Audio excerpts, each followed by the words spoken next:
very much for joining us today. A warm welcome to our 2021 webinar series for utilities. My name is Franziska. I am with WUCA and I have the pleasure of opening the session today. And before we dive in, you'll notice that we have moved to a new platform for the webinar series. It's called Interactio, and we hope you like it so far because it allows us to kind of to have simultaneous, seamlessly interpretation in various languages. So most importantly, you may choose your preferred language channel on the top of your screen. So simply click the button Audio Channel Selector, and our wonderful interpreters, Belen and Laurna, will talk you through the webinar in the language of your choice. Thanks very much to both of you.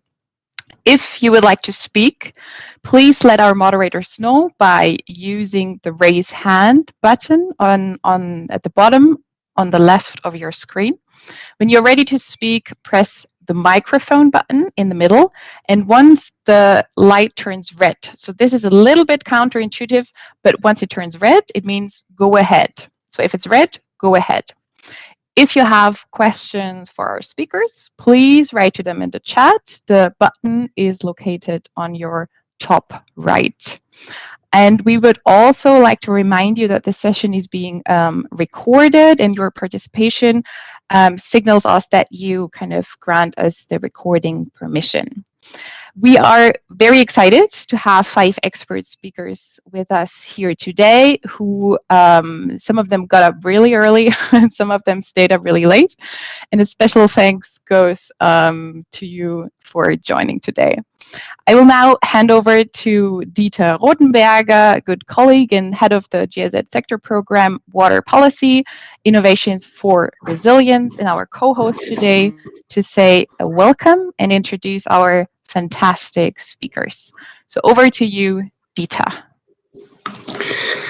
Yes, thank you very much, Franziska, for the nice introduction. And yeah, also from my side, good morning, good afternoon, good evening, wherever you are. And I, of course, also just noticed that it's not only the time zone issue, it's also a season issue, that while some are in the middle of the summer and the heat, others are approaching winter and or in winter. So I think we have a nice mix and blend of time, climate, season, and of course a wonderful mix of topics in this session today. I have the great pleasure to welcome you on behalf of the German Federal Ministry of Economic Cooperation and Development, the BMZ. I'm myself working for GIZ, for the German Development Corporation, and I'm heading, as Franziska said, the sector program on water policy.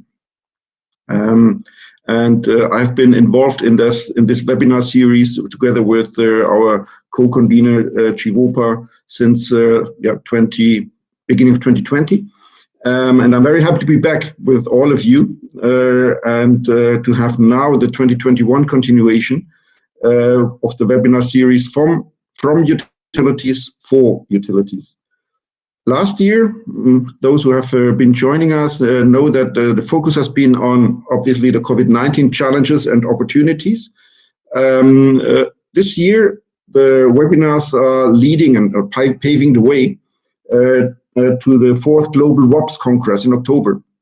And so the different webinars will be addressing some of the priority areas and topics of that WOPS Congress. The Congress is for utilities to learn from each other, to share with each other, and inspire each other around these themes. So we see that there is a broad range of topics, there's a broad range of expectations, and obviously the mode of delivery will be online, free, and open to all. So that's definitely something very interesting, and we strongly encourage all of you to engage in this Congress.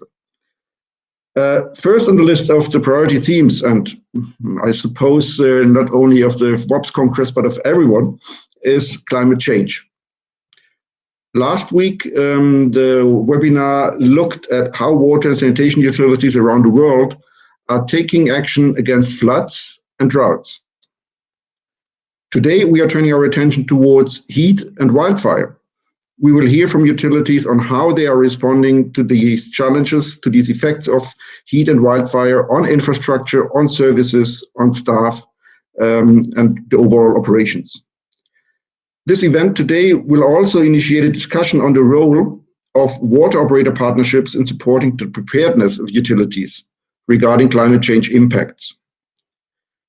Before we begin, I'd like to thank our expert speakers who have created a highly interesting agenda for us. Here you see a visual representation of what's to come in the next hour and a half, and it also demonstrates our growing global WOPS Alliance network. But actually, I don't want to go into this much deeper because we have a brilliant and fantastic moderator and a good friend, John Matthews, who will take it from here and introduce our speakers to us. Dr. John Matthews is the Executive Director and co-founder of the Alliance for Global Water Adaptation, AGWA, which is a global network that is developing, crowdsourcing, and mainstreaming the emerging practice of climate resilience, especially with regard to water management. His work blends technical and policy knowledge for climate adaptation and water management for practical implementation. John and his colleagues at AGWA have advised a wide range of institutions, including multilateral UN agencies, NGOs, corporations, and happy to say also GIZ and BMZ. So since 2 years, I'm enjoying the cooperation and exchange with John. Always a brilliant opportunity to learn. He holds a PhD in aquatic ecology, and I'm very excited, John, that I can hand over now the virtual mic to you so that you can take it from here. Thank you very much.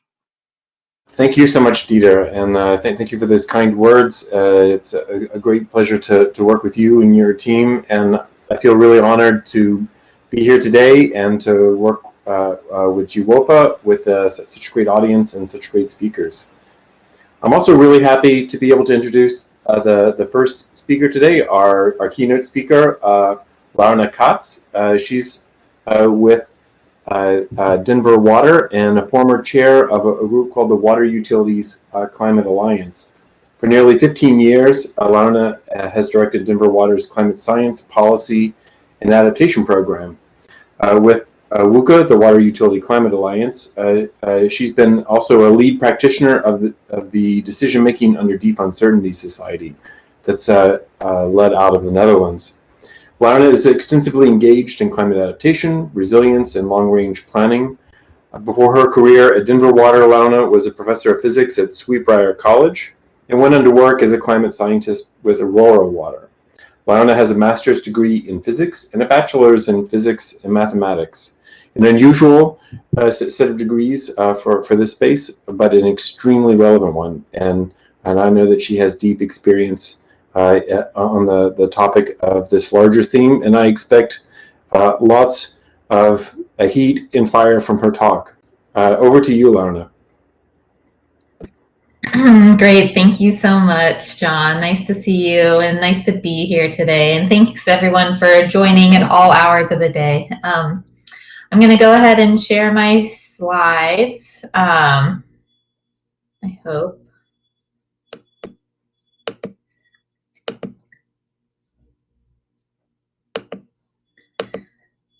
Can you guys see this okay? Very well. Okay, great. So again, thank you so much for having me today. I'm going to talk to you about the Water Utility Climate Alliance. We focus on adaptation and practice. And I'm going to highlight 2 of our projects that we've recently completed, and then I'm going to conclude the presentation with a quick overview of 2 more reports and projects that are going to be wrapping up this month. So first, I want to start with a little bit about the Water Utility Climate Alliance. We are a group of 12 utilities from across the United States working together on climate adaptation. Many of us have been working together since 2008, so over a decade. Together, we provide high quality, reliable drinking water to over 50 million people in the United States. So about 1 in 7 people who live in the United States is connected in some way with a Water Utility Climate Alliance member. On this map, you can see where our partners come from, our members come from. So we have folks up in the Pacific Northwest, all the way down to the Southeast, the Northeast, all the way down to the Southwest. So a representation from across the country. Our mission as WUCA is to collaboratively advance water utility climate change adaptation.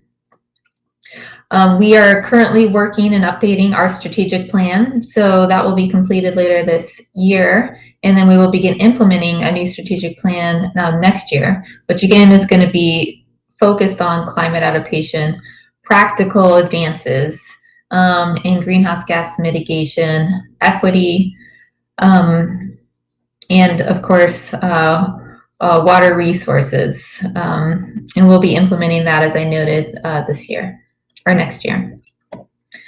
So the first example that I want to share with you is what we're calling engineering case studies. And this was a project that was led by Kavita Hine. She was the Portland Water Bureau.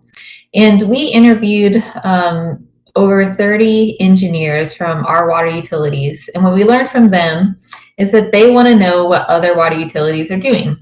What standards are they designing to? How does that translate into implementation? Our engineers are looking for direction and ideas on how to prepare for climate change. So we approached this project by first reaching out to our networks and conducting interviews. We reviewed many studies that provide similar case studies that we were looking to create.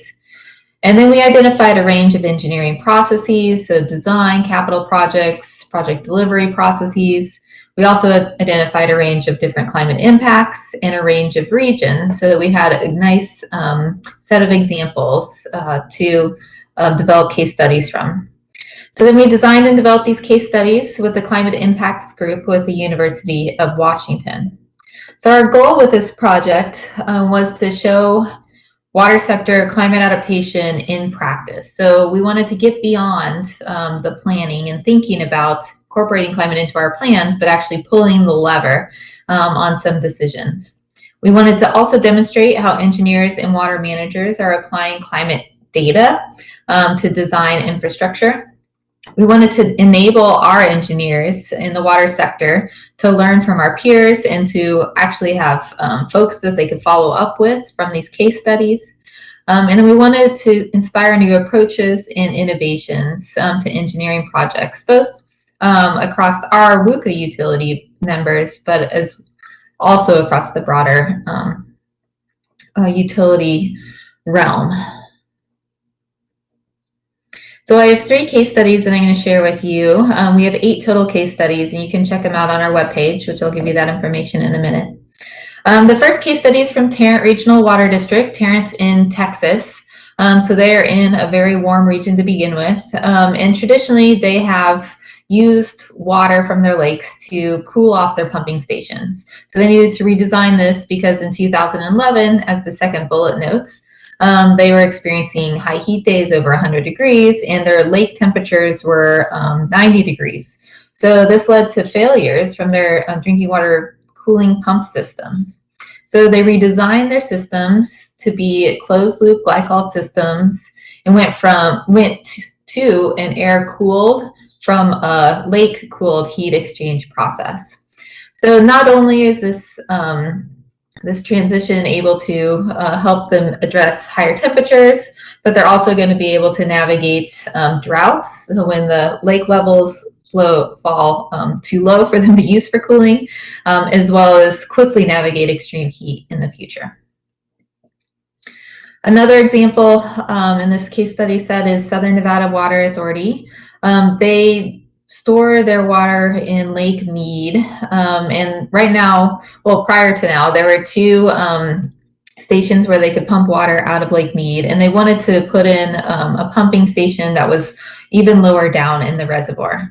So, you know, if you follow anything that's happening on the Colorado River across the southwestern part of the United States has been in a drought for over 20 years. And that drought is primarily because of aridification. So aridification is overall warming that's causing out a drying out of the landscape. So the region's aridifying. This is, the worst drought in recorded history. And, we want to be able to work our reservoirs even harder than we've been working them historically. So we use climate information to establish that it's very likely that we are going to need a lower pumping station, and that it will help us navigate future climate change. So Southern Nevada has recently constructed that lower level lake pumping station, and I think it's already being implemented now. And Southern Nevada Water Authority, of course, is in Nevada, so in the Southwest. The next example that I want to highlight, this is not fire or heat related explicitly, but it's in Colorado, so I wanted to include it. And this is a very important example of how a state is taking leadership in the United States. So in Colorado, our Department of Natural Resources manage our dam safety program. So they come up with the probable maximum precipitation estimates and our rules and regulations for dams in Colorado. So we did a study with New Mexico to evaluate how climate change could impact extreme rainfall.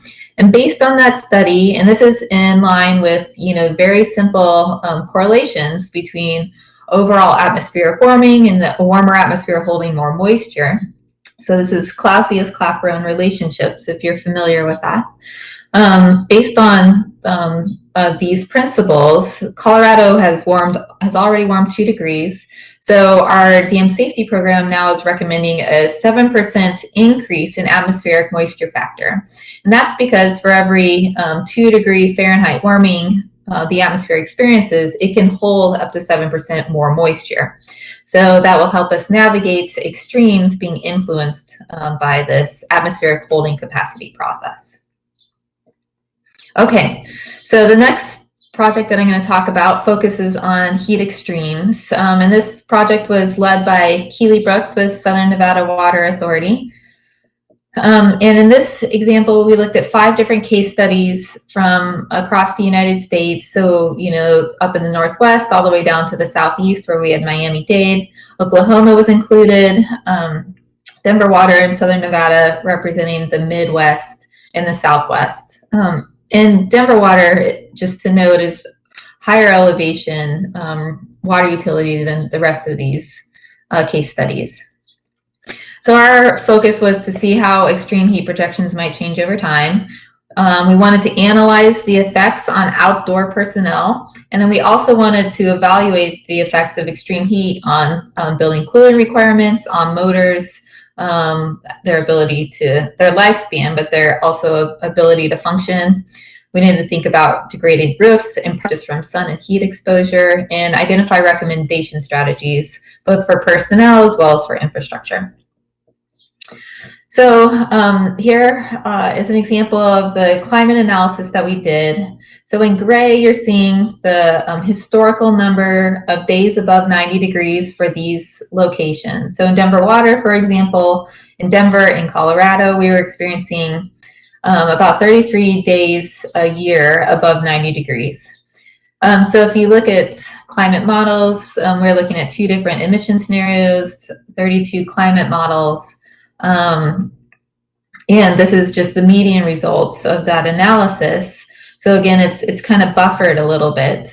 We're seeing that we could experience, up to 125 days above 90 degrees. And just a side note, I want to recognize that we've been in a heat wave for over a week now. And yesterday was 104 at our administration building.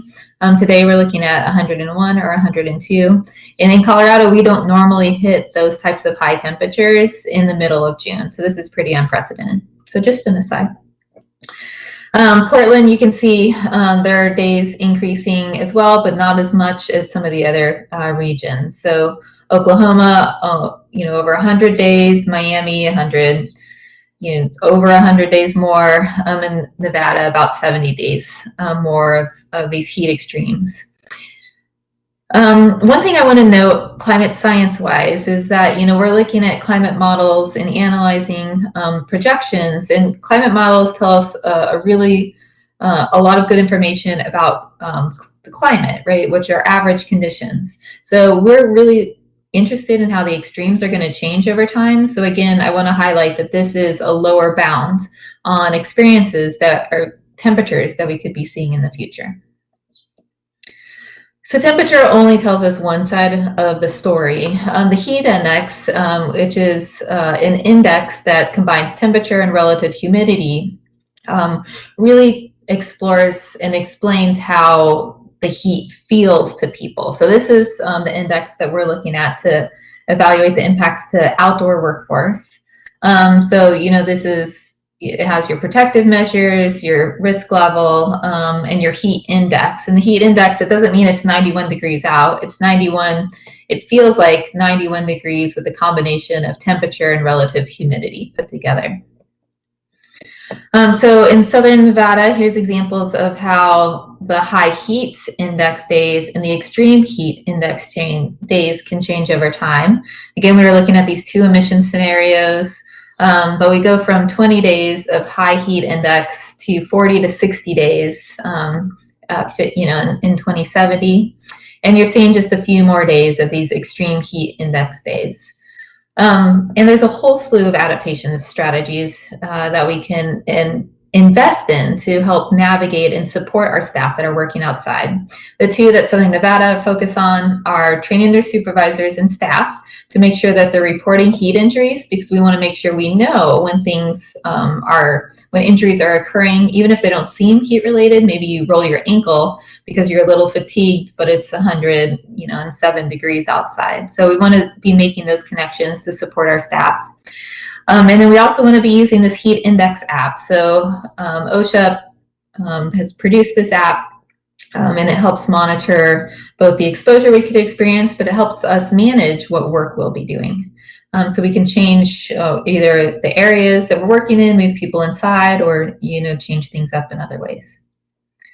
On the facility side, we looked at a bunch of different types of facilities. We looked at cooling requirements. We looked at the impacts to the equipment, and then structural impacts. So one of the indices that we explored here were the number of days that we would need to have additional cooling going forward. So cooling days are considered anything over 65 degrees Fahrenheit outside. So in Denver, again, we have a low emission scenario and high emission scenario. The number of days that we're going to need cooling doubles in both of our cases. In Southern Nevada, it's already really hot, but they will see more days where they're going to need cooling. And in the Miami-Dade in the southeast, again, they're going to see even more days. And this is over a 20-year period, the number of days over a 20-year period that are going to require cooling. One rule of thumb, just, if you're not familiar with this, is for every 10 degrees Celsius or 18 degrees Fahrenheit, we see a rise in temperature. The motor lifespan can be reduced by a factor of 1/2. So with that, I'm going to wrap up with this slide, but one of our important takeaways here is to monitor. We want to be monitoring our heat extremes, so making sure we're monitoring indoor and outdoor temperatures, and then using those temperatures to identify thresholds for when we want to make improvements or implement a strategy, such as enveloping our insulation, increasing our envelope insulation, tightening our air sealing, and preconditioning the ventilation air that goes into our facilities. So you can find these reports at WUCAonline.org. It's getting hotter. It's hot and getting hotter in our engineering case studies.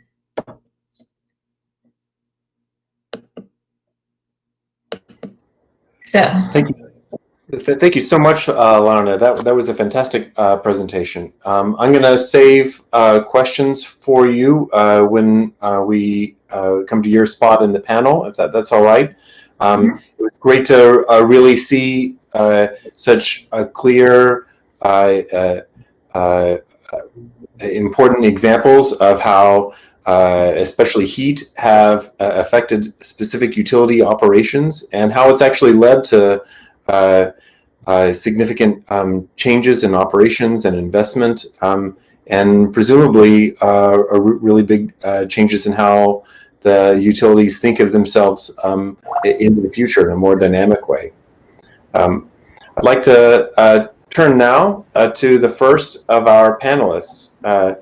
Mr. Enzo Bonfanti is with Aguas Cordobesas and he'll in Argentina, and he'll be giving a brief discussion, especially focused, I believe, on fire. Thank you. The floor is yours, sir.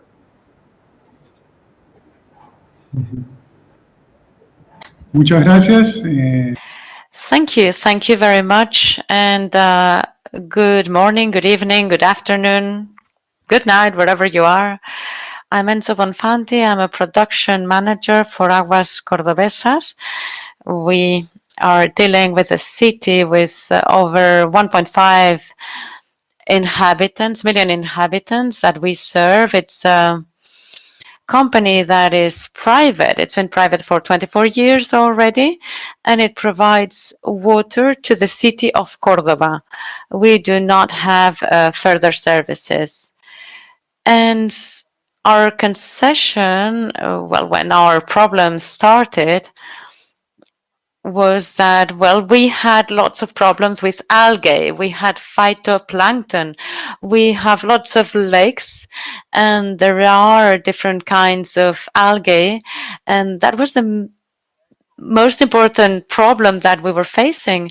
And in order to deal with this, we carried out lots of works, and I'm sure that many other operators have been working on this aeration, ventilation in order to mitigate the problem with algae. So we've been working in this regard. But I have to say that since 2008, we started having problems with wildfires.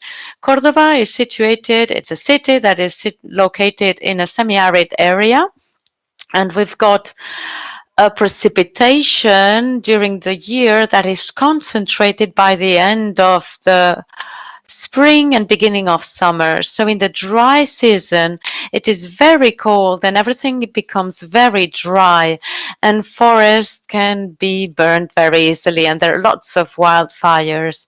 And depending on where these fires take place, they affect us.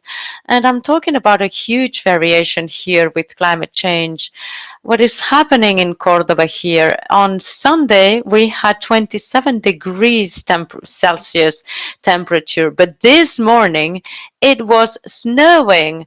So you can figure out how brutal the temperature change is for us. So this is, again, another problem that is very much related with wildfires. In 2008, we suffered from many different fires located in a sector. They happened very early in the morning. In the morning it started raining, and this is quite usual in the summer, and all the water was running off towards the riverbed, and this had an impact in our treatment plant.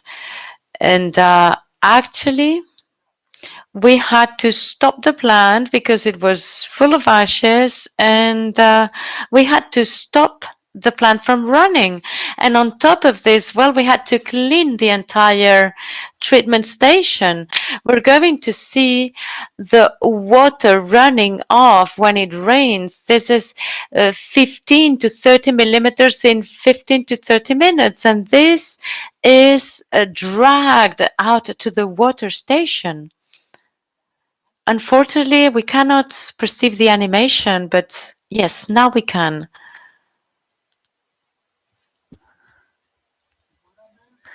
So as you can see, this is a very important growth of the river volume. And you can see the water's black, and this is not an illusion, it is really black. So one of the main problems that we have is that this is very fast. It's very briskly, because we are in mountains, and actually the water goes very fast, and rivers drag a lot. So these brought lots of challenges to us. You can see the water getting into the station, and it is actually black, and this never coagulates. So water is black, not coagulating. And this kind of water, of course, again, it does not coagulate, and the only solution we have is to cut the income of water. But of course, we are in an integrated circuit, and water comes from a dam, and then it goes to a river, and then it goes to other little rivers. And in that area, there is a lot of wildfires, and that's why we have a water full of ashes. And depending on the rainfall, well, it may take longer or shorter to get to the water connection. Here you see that everything that is floating is ashes. And we have 2 hours before these gets to the station. So we have to prevent this from happening. We have to prevent the problem that we suffered in 2008, where we had to stop the station for a day and a half. So after all these experiences with the fires, we had 2 other events in 2017, and we had to stop the station. We got ashes in the station, less than in 2008, but these led us to stop the station for 1 day. And this is the growth of the river again, and this brings all this debris and all this kind of waste. In the dry season, we only have 27 millimeters of rain. In 8 months, it's very little water. And then we had fires next to the river, by the riverbed that goes towards the water station. So we knew that we would have problems.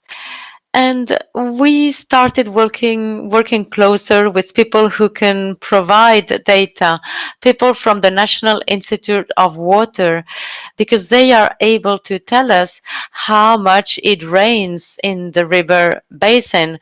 But actually, we have very local precipitation as well, and sometimes it's so local that, well, it fails to be reported.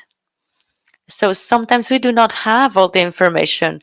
We started a project in order to get online information.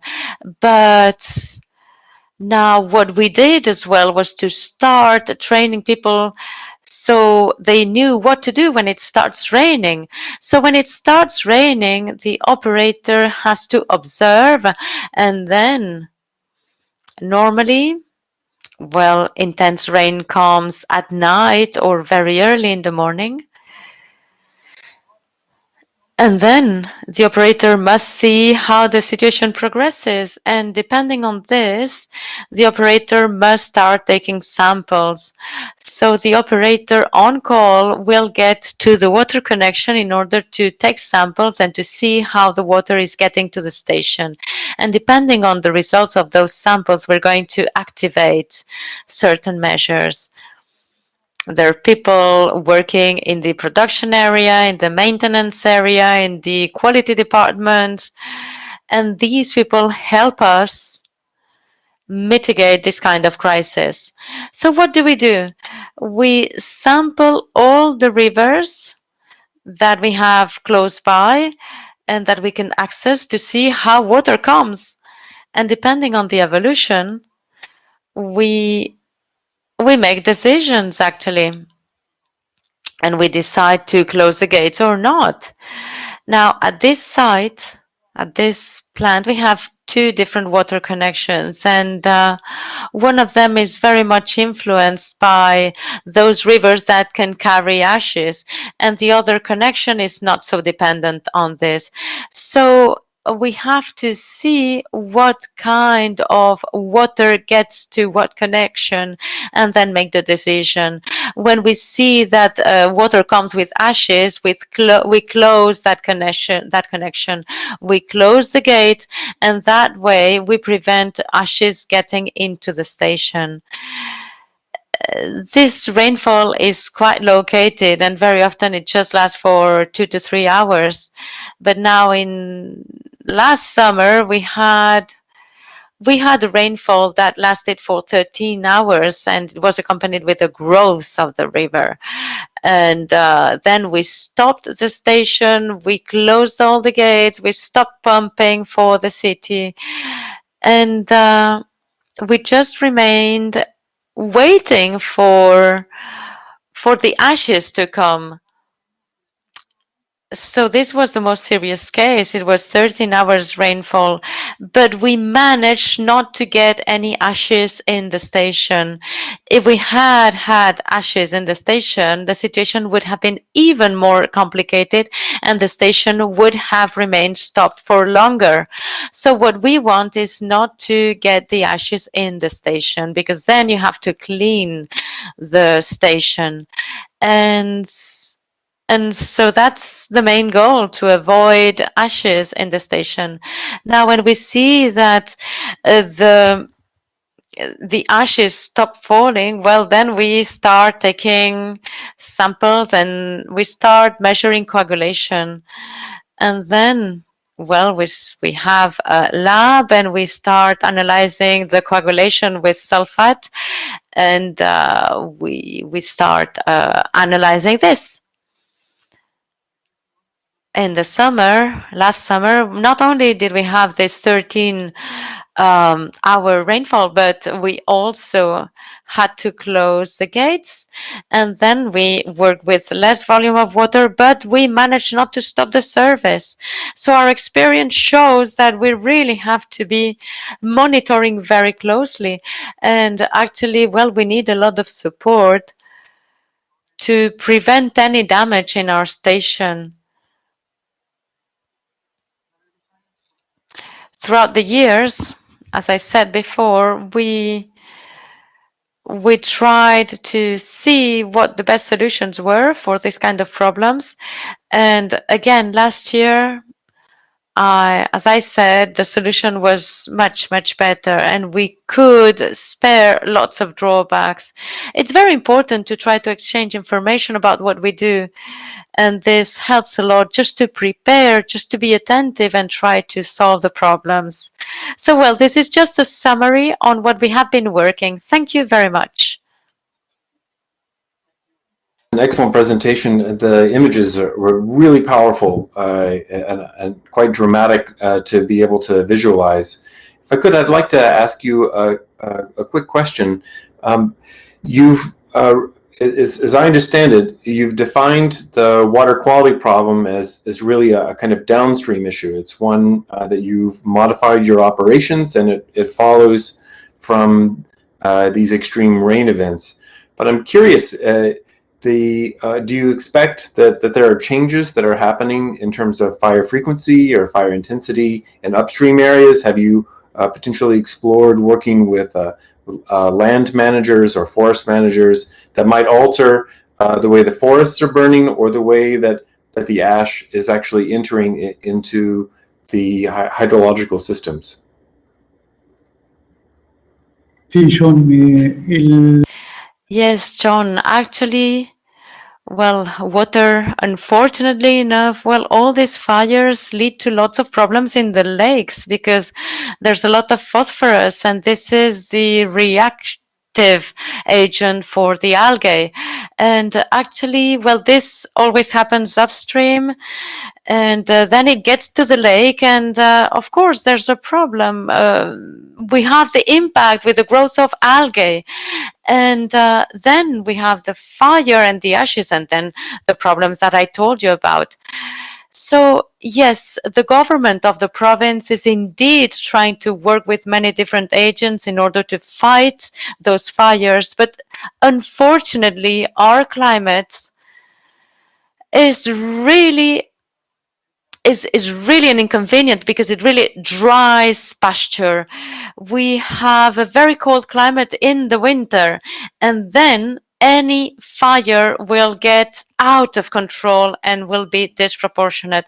There is an awareness campaign that is very important, and that try to make people aware that we are in between the lake and in a dry area as well that can produce lots of fires. So, but there are lots of people also living there. There are lots of green spaces, and there are lots of people who are unaware on how they can provoke a fire.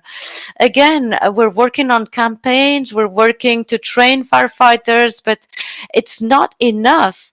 And as I said, since the beginning of our concession, this is the third time that we have been suffering from very important fires. This time we could solve it. We could avoid the ashes in the station, but this means that we have to keep in constant touch with all the agents. That's an excellent answer. I think what you're telling us is that this is an evolving situation, that you're moving forward and trying to build broader relationships. And I think that that's an example for all of us in all countries. I'd like now to turn to our second panelist. She may look familiar. This is Laurna Katz again, and whereas before she was primarily representing WUCA, she had a bonus example from Denver, but now she's going to be primarily in her role as the climate advisor for Denver Water. Over to you, Laurna. Great, thank you again, John. So our example is very similar to what we just heard from Argentina. So Colorado is in the Intermountain West of the United States. We're far from the oceans, we're mid-latitude, and Denver is a high elevation city, and our water supply comes from snowpack. So we have snowpack driven basins, and we have the Continental Divide that cuts the country into, that comes right through the middle of our state. So most of our water comes from surface water supply. 80% of that comes from snowpack that's accumulated over the winter season, melts off, feeds our reservoirs on both sides of the Continental Divide. We have tunnels that go through the Continental Divide that brings water from the west slope over to the east slope.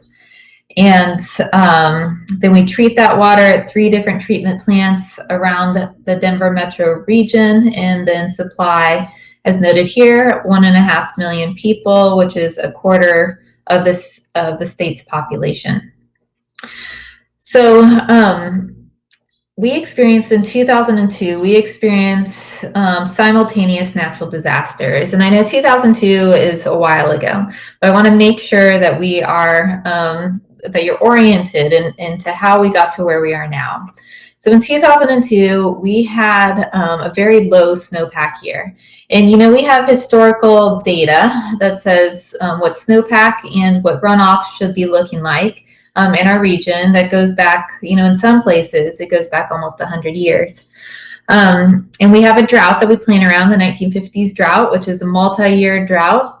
We make sure that we can supply water during that drought to our customers, continuously meeting needs. And in 2002, we almost ran out of water in the northern part of our system. So that's something that should never have happened based on the planning that we were doing. So it was incredibly alarming and stressful. So we're in a drought. It happens to be a single year drought, which is great. At the time, we didn't know that. So it's a single year drought. It's the worst single year drought we've ever experienced. We're running out of water. And that summer in June, a wildfire starts in our Working Horse watershed. So as I noted, we have water that comes from the west side of the divide and from the east side of the divide. And our reservoirs are working really, really hard to make sure that we have enough supply, both, you know, stored for year-to-year purposes, but also that's moving around, so we're continuously providing drinking water for folks.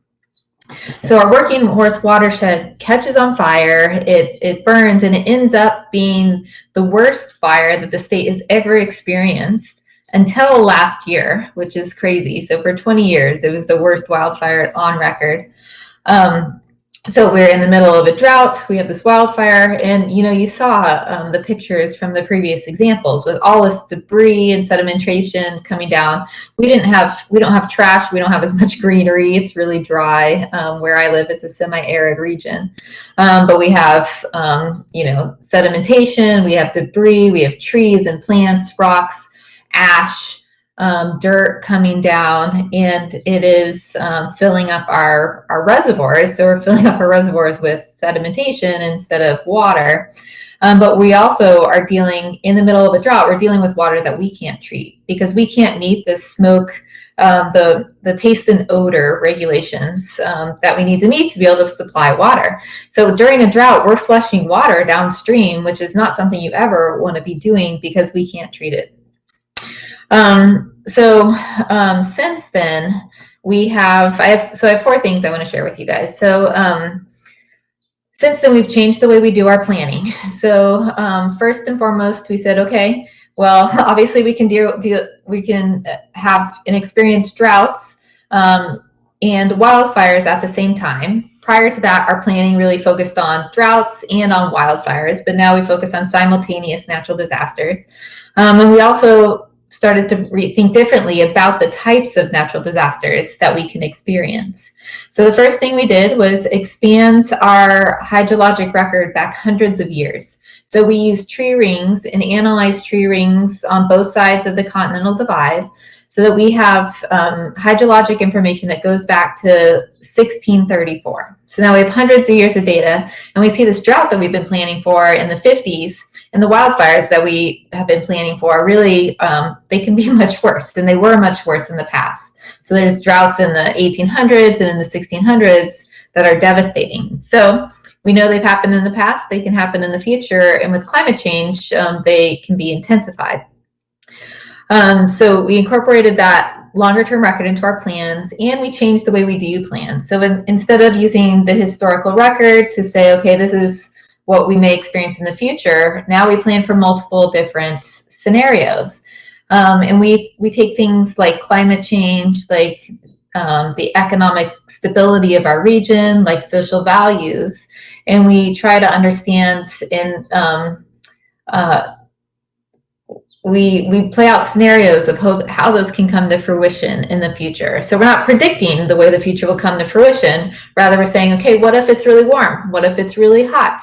What if we have a lot of money to work with and our society is doing great? What if, we're on an economic downturn for a long time and our country's not doing so great? What if people want to use water to, make sure that their yards and they're able to recreate, they're able to ski, they want to, have water used for recreational purposes? And what if people don't care about water at all because they don't have any money to deal with? So we play out those scenarios. And that helps us go through situations where we're bringing, those scenarios together, we're playing out what it would look like in the future, and it's helping us think through how these natural disasters, how they may come to fruition and what we need to be prepared for them. So that was on the planning side. Additionally, we started thinking about our watersheds as critical infrastructure. So this is a different way than we thought about our watersheds in the past. In the past, we thought about the physical infrastructure, the brick and mortar, the concrete that we put down in place. That was the infrastructure that we thought about. Now we think about our watersheds as being a key part of our infrastructure, and we want to have healthy and stable watersheds. And fire practices in the United States have been incredibly aggressive. So we have a lot of trees that are all the same age, that are very dense, that are not very healthy, that are stressed and becoming even more stressed because we're having pest infestations come down through the Rocky Mountains that aren't being stopped because it's not getting cold enough in the winter to stop these pest infestations.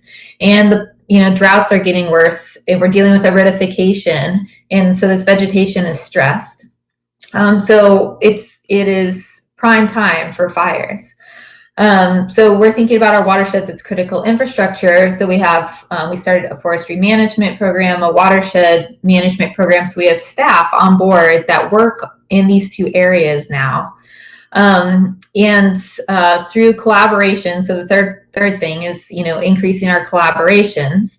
But through collaboration we have with the U.S. Forest Service, with the Colorado State Forest Service, and with Denver Water, we've been able to treat hundreds of acres of land around our reservoirs within our watersheds. And this has been, a project that's cost us tens of millions of dollars, but we're fortunate that we've been matched by the Forest Service in the finances, the financial side of this.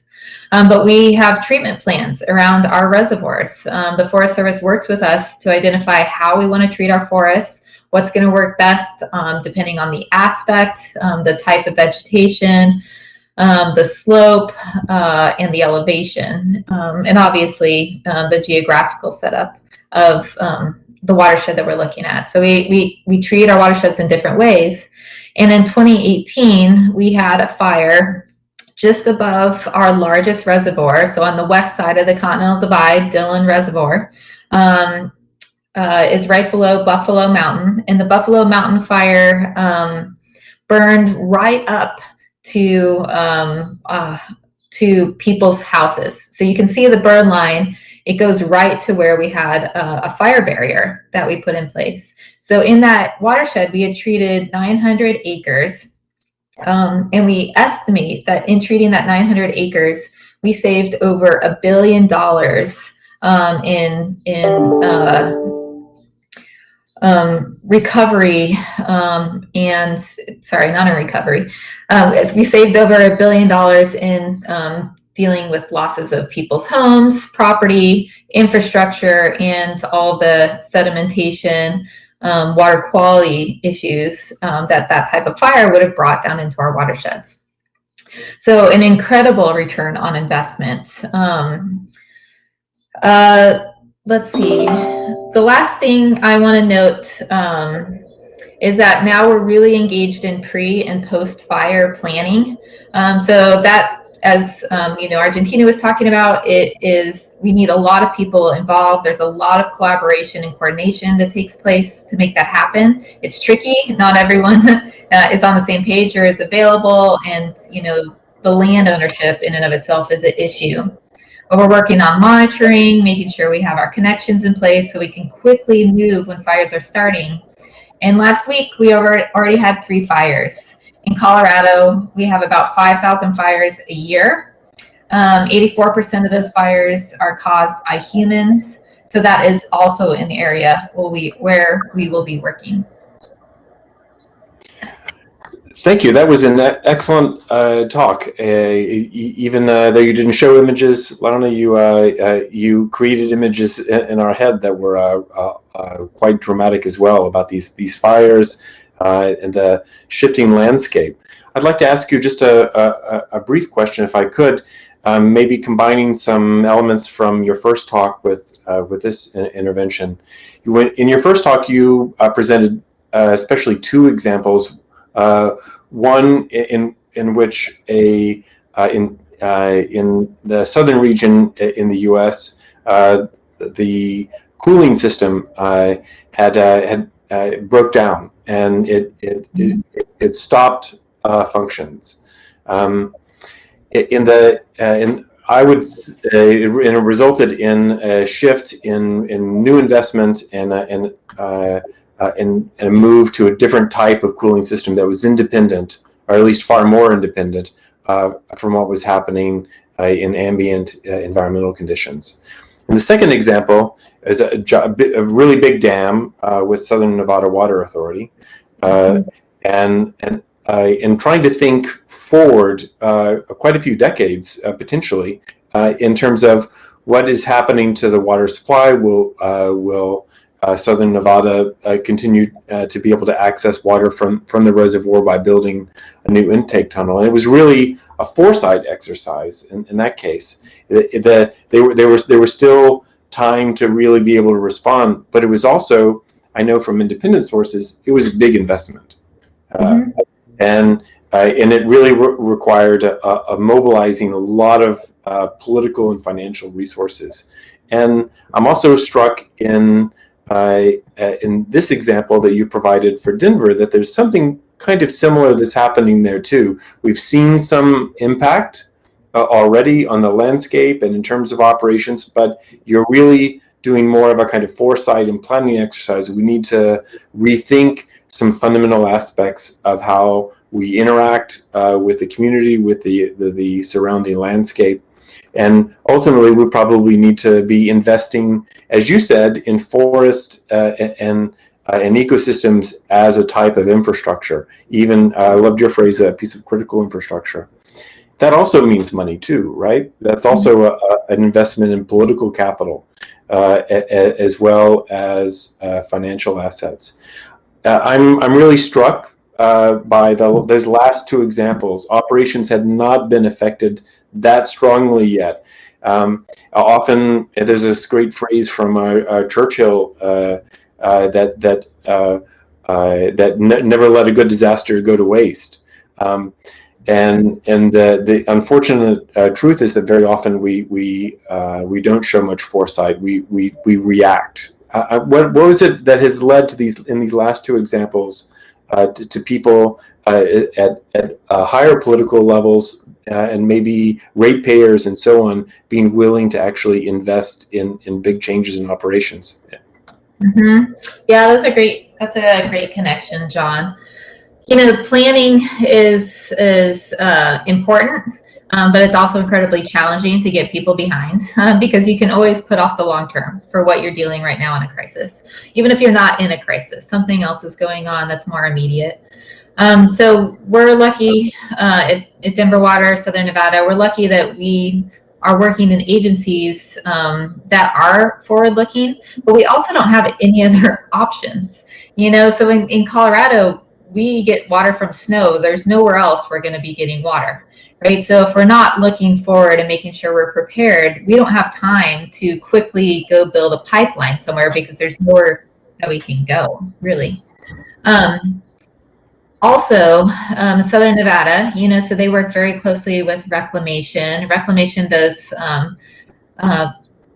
short-term, long-term, and medium-term forecasting. And their forecasting is suggesting that Lake Mead is going to get really, really low pretty quickly. So the writing is on the wall there too. And with the last 20 years of aridification across the basin, people want to work together to figure out how to navigate this situation. So failure is not an option in our industry.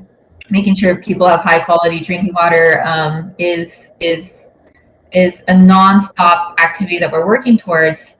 But I think if we hadn't gone through the 2002 drought and wildfire with those simultaneous natural disasters, we probably wouldn't be on the preparedness track that we are on today. So I think events really catalyze the planning. That's a really good story. You're telling us that the warning shots are important, and that we need to make sure that we're listening to the soft sounds before the loud sounds finally reach us.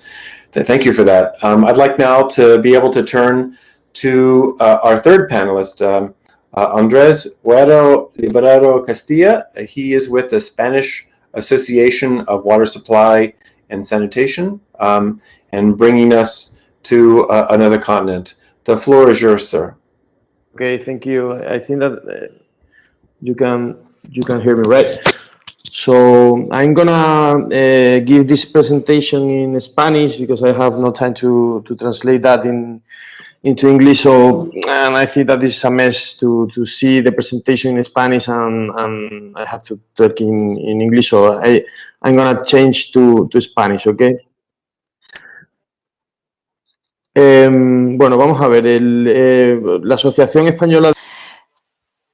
The Spanish Association for Water Supply and Sanitation is an association that encompasses different WOPs in Spain for sanitation and treatment, water treatment, and this serves 80% of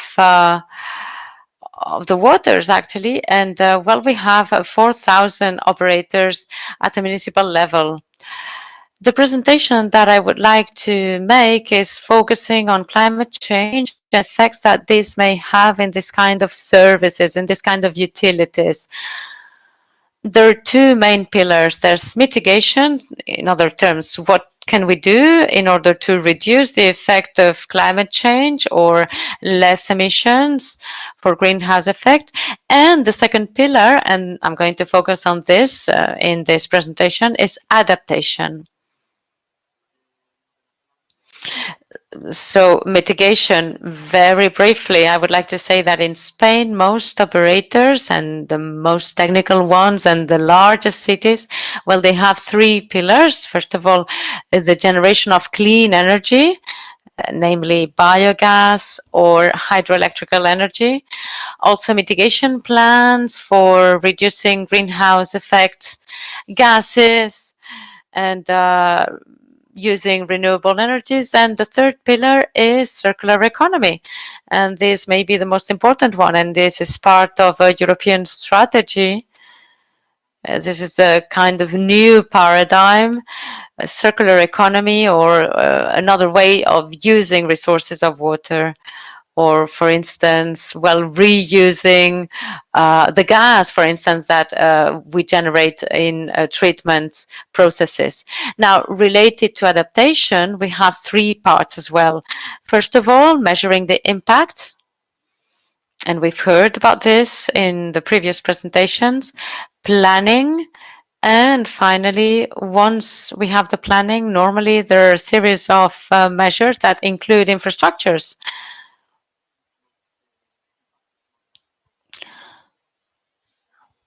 Next. Now, regarding the impact,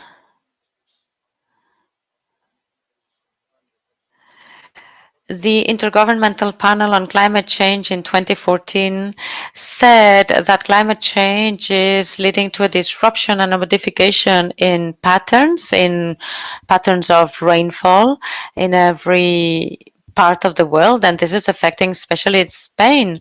And on top of this, there are natural dangers that are affecting 62 million people. And we're talking here about floods, for instance. And in Spain, we have the SEDEX, which is a governmental organization that depends on the Ministry of Transport and Environment. And this is a technical organization that conducted an assessment of the impact of climate change in water resources here in Spain. And well, after that study, we have this final table that takes into account different climate models simulating the concentration of greenhouse effect gases in the next years to see what kind of changes we could have in the atmosphere depending on those patterns of change. And the average of the modification related to all these concentrations of greenhouse gas effect, well, we see that in Spain there's going to be a reduction of the rainfall up to 24%. And on top of this, we have to say that in Spain, there are already problems with water. There's going to be an increase of temperature up to 5.6 Celsius degrees, an increase of evapotranspiration up to 24%, decrease in the aquifer up to 40%, and a decrease of runoff up to 43%. So there is going to be a real effect up till the end of the century regarding the availability of water here in Spain. Now, this is the kind of scenarios that we have used. Everybody knows about this. This is the scenario of concentration of greenhouse effect. And here, what I want to show with this graph is that depending on the concentration scenario, well, we see that there's going to be a reduction of the runoff waters, the runoff of surface water, so there's going to be less water available. On top of this, well, not only we will have to deal with scarcity, and in Spain, I have to say that we are already one of the countries that suffers most of this water scarcity, such as Australia or Israel or California. Here, droughts are very important, and we have a lot of experience in how to manage this. But on top of this, we have to bear in mind other things that climate change will bring, such as the rising of the sea level, and also more tides and more waves and more storms. And here, for instance, we are in Cadiz, we're next to the Gibraltar Strait, and we are a city of 600,000 inhabitants, and we're going to have a very important impact in inhabited areas regarding the rising of the sea level and the waves. So we will have problems with our current urban developments.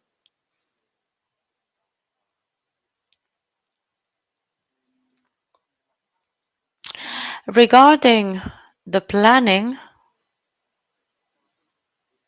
in Spain, lots of efforts have been made in recent years to try to plan, to try to have planning tools for the different impacts generated by climate change and to better adapt to this and better adapt our water supply and sanitation systems. And in this regard, we have to say that in Spain, for cities of over 50,000 inhabitants, and we're talking about 5,000 of those, well, it's very important to have different drought plans. In other words, these municipalities must have a plan on how to manage this kind of scarcities. And in this regard, the Association for Water Supply and Sanitation has collaborated with the Ministry of the Environment to provide a guide to help these municipalities deal with droughts. The Town Council of Madrid, for example, has been working on the planning. They have also elaborated a guide in order to manage these droughts, and there are lots of recommendations also in this regard. Regarding infrastructures, as I said, we're going to be facing droughts and scarcity, and this will make us seek other water resources. In Spain, we have the largest number of dams per capita in the world. We also have desalination plants and underground waters. And regarding rainfall and floods, the most important infrastructures would be the storm reservoirs and the management of runoff waters at the surface with sustainable systems. And as a final example for the presentation, or maybe to deal a little bit more with the topic of this webinar, I would like to tell you about two specific cases of two cities that are part of the association, Madrid and Seville. In Madrid, there's a web page for all the citizens, and there are a series of recommendations in order to face heat waves. As you know, Spain is a very hot country. We can reach 40 degrees Celsius. I think this is the same as 107 Fahrenheit. And in Madrid, there is this channel called Canal de Isabel II, and in this channel there are not lots of incidents, but we need to bear in mind the well-being of the citizens. So actually what the town council has done is to recommend the citizens how to save water, how to make the citizens aware of the fact that water is scarce and we have to take care of this resource. So we have these resources, these recommendations, for instance, to water plants first thing in the morning or at night, or reuse the water to water your plants, or maybe cover your pool in order to avoid evapotranspiration. On top of this, there are other more specific recommendations for people in households, such as how to use a washing machine, or for businesses or people who have gardens. Next. And there is a very interesting document in Sevilla by EMASESA, which is the water company in Sevilla. Here, EMASESA has identified the different scenarios of climate change, and they've identified that heat waves may last for a month or a month and a half with 42 degrees, which is, again, more than 107 Fahrenheit. And also, some circumstances have been identified that could be aggravated by heat waves. For instance, health problems for the population. So there has to be campaigns to raise awareness amongst citizens.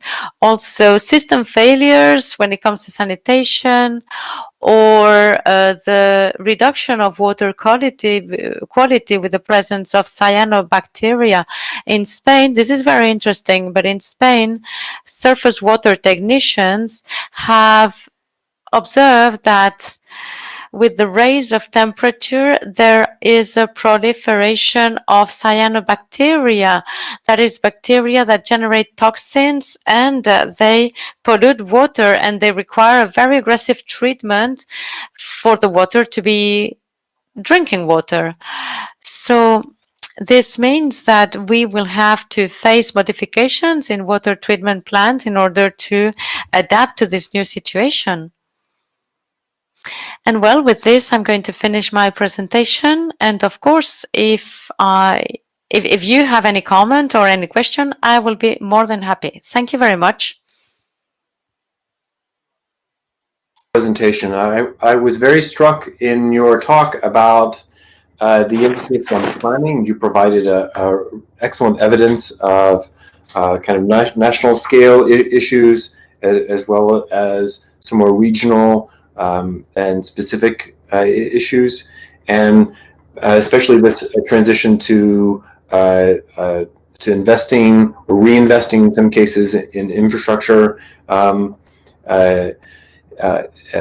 well as pursuing kind of broader political support. But one of the things that I was intrigued by in the strategy that you presented, this three-part strategy, is in some of the locales that you mentioned, there was also a really strong emphasis on communication. And the example that you provided of the mayor, the utility, engaging with the community and saying, actually, this is a problem that we all share. It's not just an issue for the utility itself, but that we need to change our own behaviors. I wonder if you could talk a little bit about the importance of being able to communicate to these other audiences so that quite ordinary people really understand these issues. Sí, bueno, Yes, indeed. In Spain, well, this is something that is quite trendy, actually. Well, it's very important nowadays for water operators. There are different operators, and at the end of the day, we're talking about operators who are, well, somehow self-sufficient, and each of them may act almost independently. But it is true as well that for the last 4 to 5 years, there is a kind of communication going on amongst these water operators and involving citizens as well, not only to raise awareness on climate change and the challenges that this brings to operators, for instance, when it comes to dealing with scarcity, which will be one of the most important problems in Spain, but also, and fundamentally, and this is interesting, there is also a great number of people or social groups who are having problems to pay the water bill. So, having an instrument of communication with the citizenship is useful because it really allows citizens to better understand the problems that certain people may have to get to a complete service for water and sanitation, and for that service to be totally affordable. And this is actually a human right. So yes, there are very specific cases in Seville, in Barcelona, and they're quite successful cases of communication. And again, on top of the tradition since the 90s here in Spain to raise awareness of these droughts that we suffer in Spain. And a really great point to end your segment on, that actually not only are these novel climate events affecting water operators, it's actually causing social changes as well that are quite novel, creating social inequities and imbalances that themselves need to be addressed, and that the water operators themselves are hopefully part of that solution too. Thank you very much for an excellent talk. I'd like to turn now to our last team of panelists. They're going to be two speakers joining us from Australia. First will be Dan Deere with the Water Services Association of Australia, and then John Day with Northeast Water. The floor is yours. Thank you very much. So I'll do a very quick introduction into the Australian experiences. I'm just talking on behalf of the Water Services Association of Australia, which is a very similar organisation to the previous speaker's organisation. It represents about 24 million customers across Australia, New Zealand. It represents the major water utilities across Australia, New Zealand. And following some major bushfires in 2019, 2020, the Water Services Association of Australia put together a bushfire management manual. There is a lot in this manual and other resources. We've put a web link there. The web link links to a document and lots of other resources aimed at operators. So rather than read it out, I will let you find that link and explore it yourself, and just quickly run through just a high level what's in it. And then we'll move on to John, who will provide a real world case study, which is, I think, much more interesting for people than just theory. So, but let's quickly run through the key summary of the manual. So the trigger was the largest bushfires we've had for a long time. This shows the southeast of Australia, where the majority of the population live, and huge areas shown in red on the map are on what's called the Great Dividing Range, which is the mountains that separate the ocean from the desert inland, dry inland of Australia, which is where the rain falls. And these are the drinking water catchments for most of Australia. And they're quite a small area, but they capture most of the water. And so when huge areas of those burned, it had major implications for water quality and for water availability.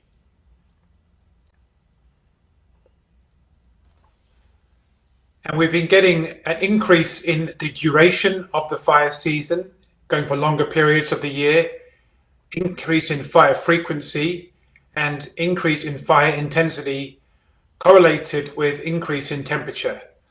So these graphs show a steady increase in temperature over time, getting to about 1.5 degrees centigrade above the 1960 to 1990 average.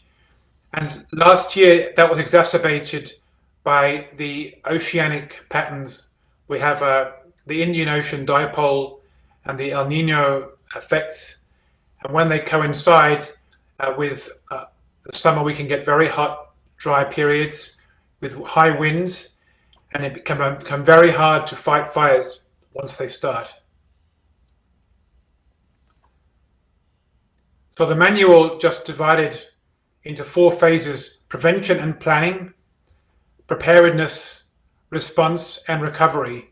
And John will talk shortly about the prevention and planning, which is excellent that his water company does, because he's faced these bushfires many times, and he helped to put together this manual which learned from his experiences. But there can be situations where the fire is, even with the best preparation, is out of control, and then all you can do is respond to minimize the impacts and recover. So each of those 4 sections I'll show you on the next slide, is divided into a set of recommendations, a set of supporting resources you can draw from, some case studies, and then some checklists. And so the water utility can pick up the checklists and work through and give themselves a self-assessment and use the resources to help fill gaps in their preparedness and capacity.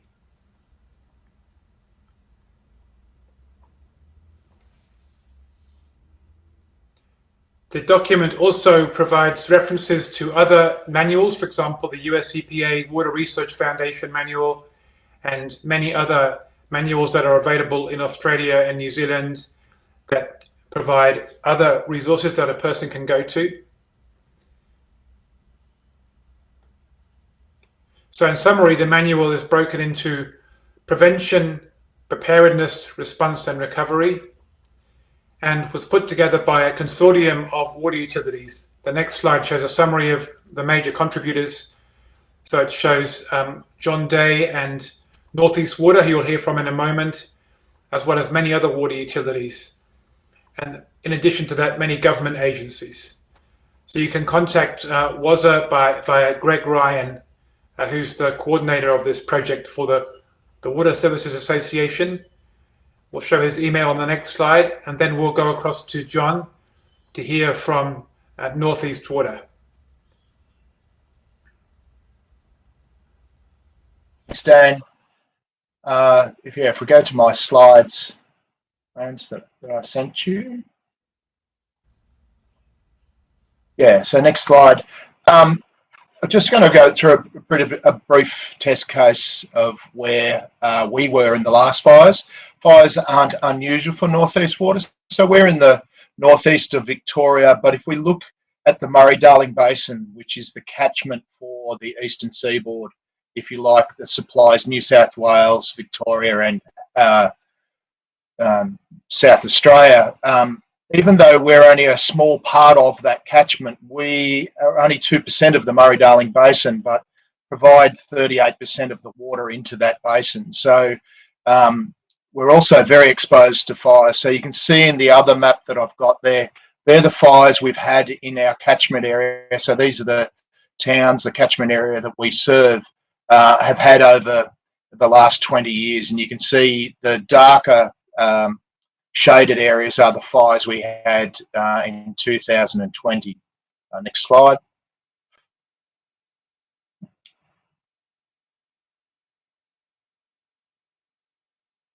If I give you anything that we've learnt is this thinking, and it's a lot of thinking we're really exploring at the moment, is around building infrastructure to be fail-safe, so that bulletproof infrastructure for flood, fire, heat wave or like, or systems that are safe to fail. So, and that is really around the training of your staff in incident management, the training of your staff to respond, and the ability in-house to build infrastructure quickly or repair infrastructure quickly after events occur.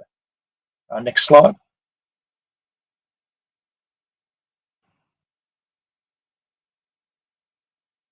The other part to this is really around the changing responses. So we work strongly now with our emergency services, and in Australia we're considered as just as equal to the fire brigades and the ambulances as an essential service. So when an event occurs in Australia, we are at the table and in the emergency planning and response and recovery, which starts very early in our systems.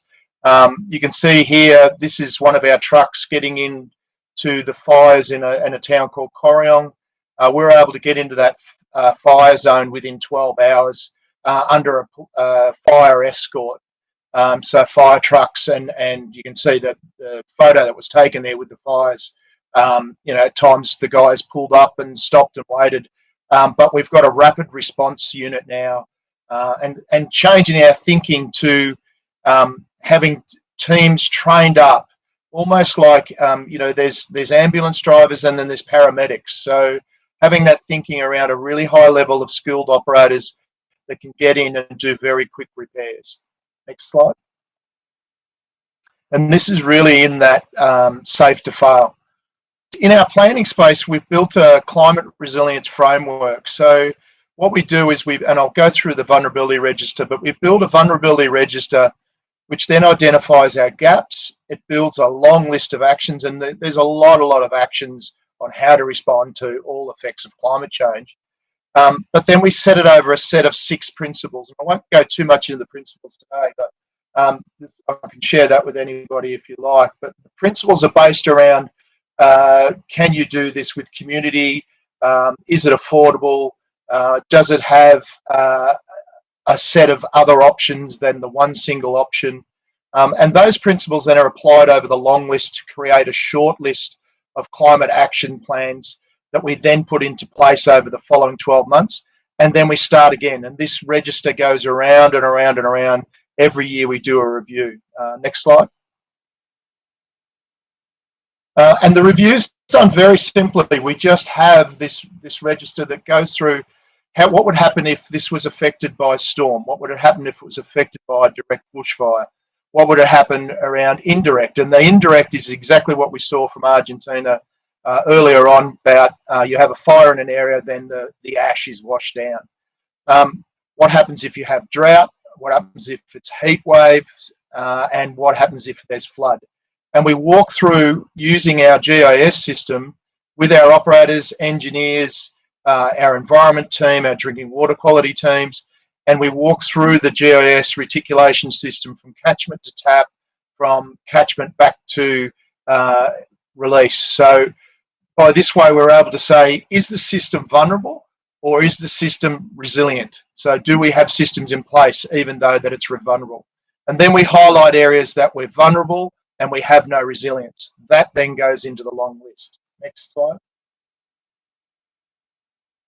So a great example of this was a township of Bright, where we built a 500 megalitre off-river storage, and that covers for when we have drought. So in this case, the Ovens River dried up, and during a large drought in the Millennium Drought in 2010, we were able to run off that storage for up to half a year.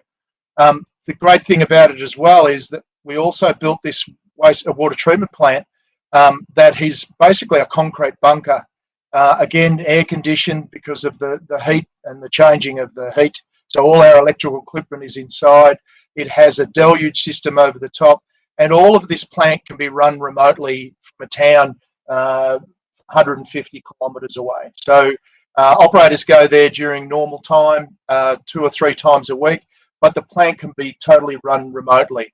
So when there's a fire in this area, which is very high rated in a fire zone, we can turn on the deluge system and run the plant for several days remotely. Next slide.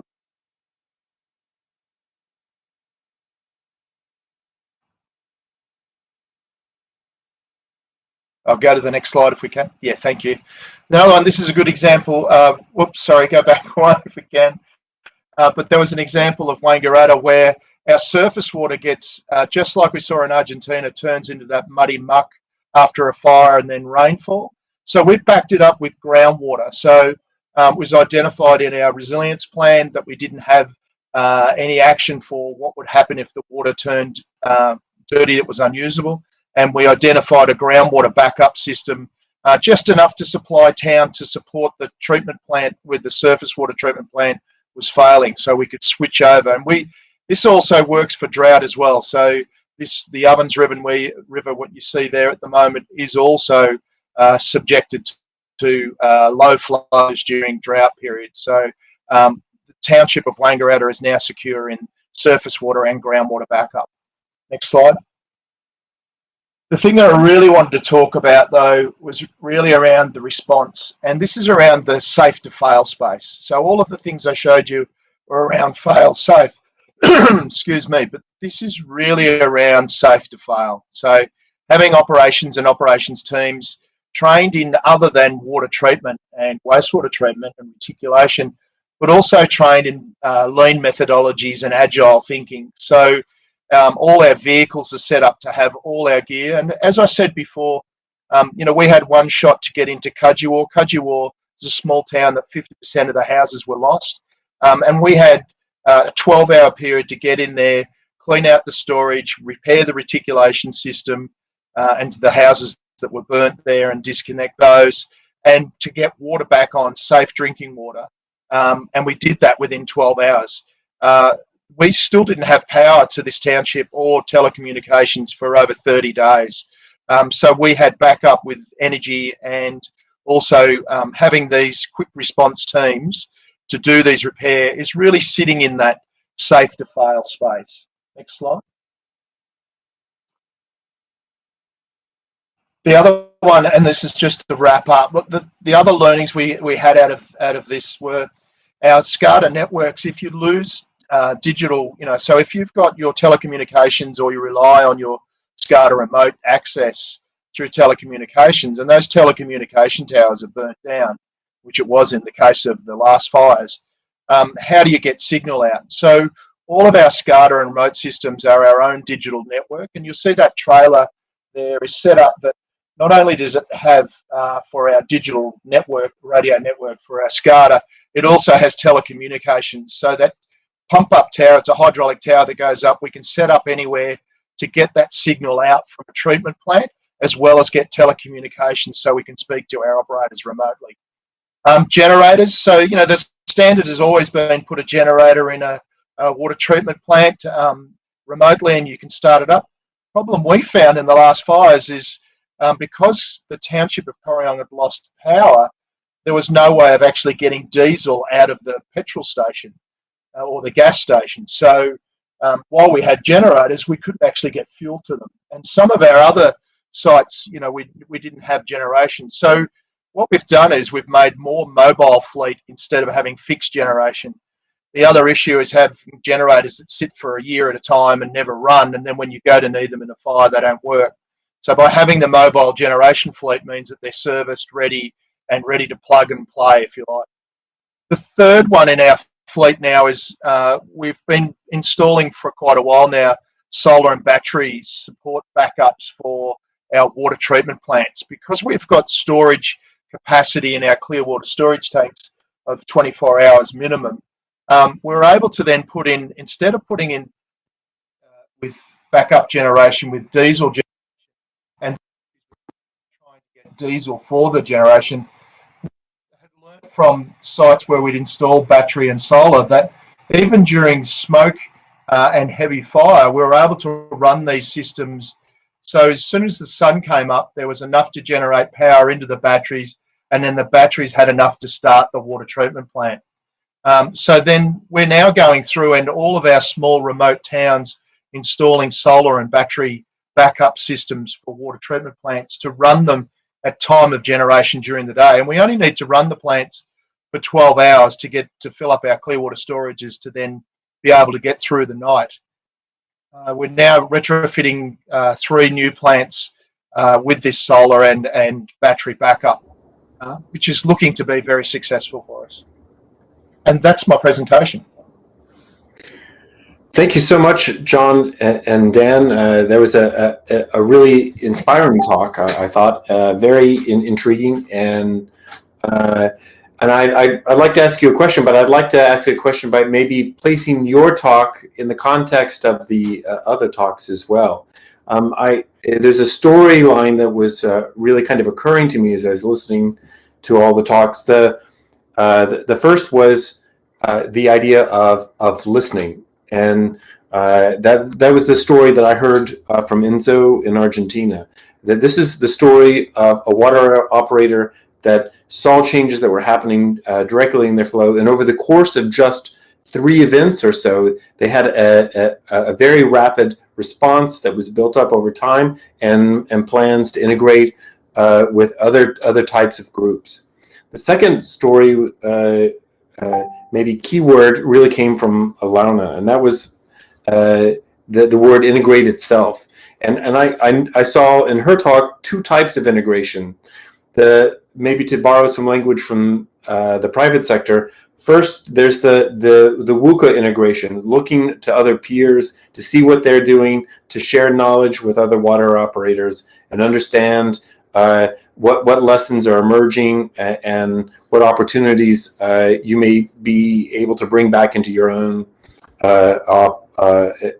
institution, but also vertical integration, working with a regional or national, provincial and state groups that might have be able to bring different assets, different resources, and then being able to work with constituent agencies. That kind of horizontal and vertical integration seemed very important there. And Andre's talk, I was really struck by the idea that we need to communicate. We need to get these messages out, the challenges and opportunities that are really happening. We need to talk to people so that they understand if we need them to do something, if we need for them to pay for something too, as we move forward, as we start to reinvest in our own systems. And the lesson that I really saw in the talk that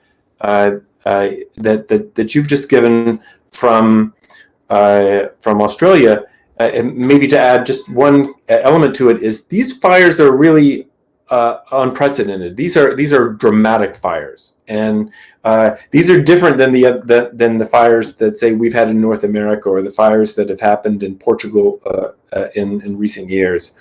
These are massive, intense fires that really transform the landscape. And what I really saw in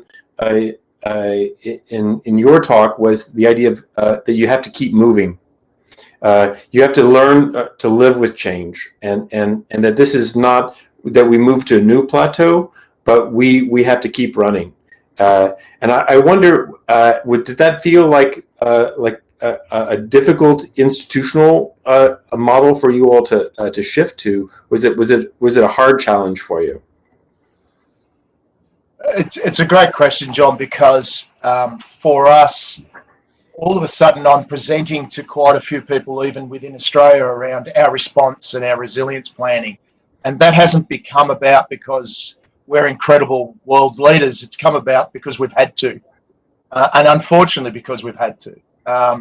And that uniqueness about where we sit in the state is also quite interesting, in that, you know, a lot of the water comes from our area, and we've got a belief that this area will, if climate change continues to grow, will be a haven. So it will be a place where people will come because of the reliability of the water supply. But at the same time, there's fires, and that's going to be the same thing that will push away people coming to this area, because we're a haven, but we're also, we're sort of like access to the most extremes of those weathers. You know, at the moment we're seeing snow today, we're seeing really cold temperatures, but only a month ago we had unseasonable hot temperatures going into winter. So, you know, the seasons are really changing for us, and it's what I've seen certainly in all of the presentations today is how do you learn from what you're seeing, but also, and this has been the part when we've walked through, how can you apply, well, let's think of things we can't even think of. That's the hard part, is because everything we've seen is stuff that we wouldn't even put into planning. We wouldn't even gone, if we did an exercise, you know, the things that we've saw last 2 years, you wouldn't even thought up a weird idea like that for an exercise. So the challenge to our business is, how do we think beyond what we currently experience in a worst case scenario? A great answer. Not only did you say this is something that we have to do, but it's something that we can do. And even though it seems hard, even though it's challenging. Thank you. I'm grateful for the chance to moderate. I'm going to hand over now for the closing comments to Hanna Schwarzendruber with GIZ.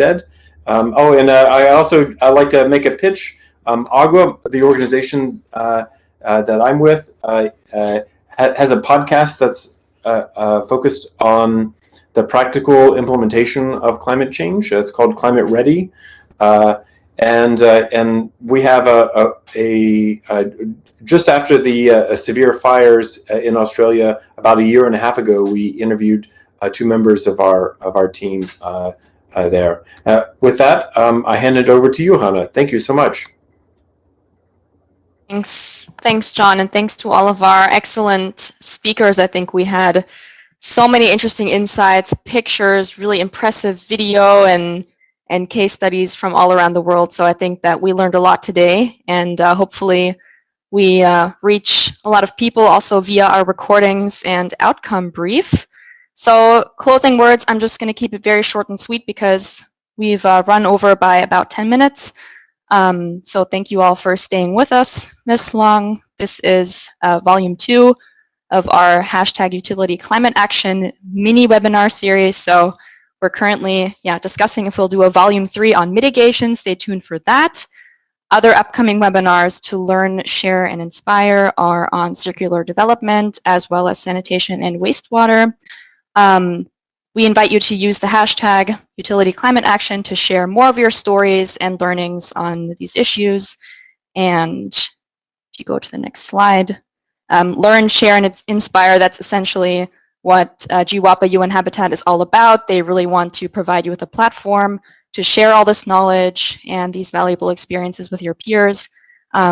So please join the Global Water Operators Partnerships Alliance collaborative platform via Workplace. You do not need a Facebook account to have to become a member on Workplace. You can create a profile, follow people, get in touch with others. You can upload documents, publications like the bushfire management resource, and comment your peers, tag other people. So it's a very interactive networking platform, basically just to continue the discussions over there and get in touch with others who are working on a lot of these similar challenges. And I think if you go to the next slide, that's our last, final, and most important slide. Thank you so much. Merci beaucoup. Gracias to everybody. Thank you to our panelists for staying on so long with us and sharing their insights and experiences. Thank you especially to John for his excellent moderation, for pulling out all those key points and summarizing them for us, for his excellent questions. Thanks to our panelists for their excellent answers. And of course to our interpreters, Laurent and Belen, for interpreting for 1.5 hours. My goodness, what a feat. So great session, everybody. Thank you so much. Stay tuned for more great content from GWAPA, and see you next time. Bye, everyone.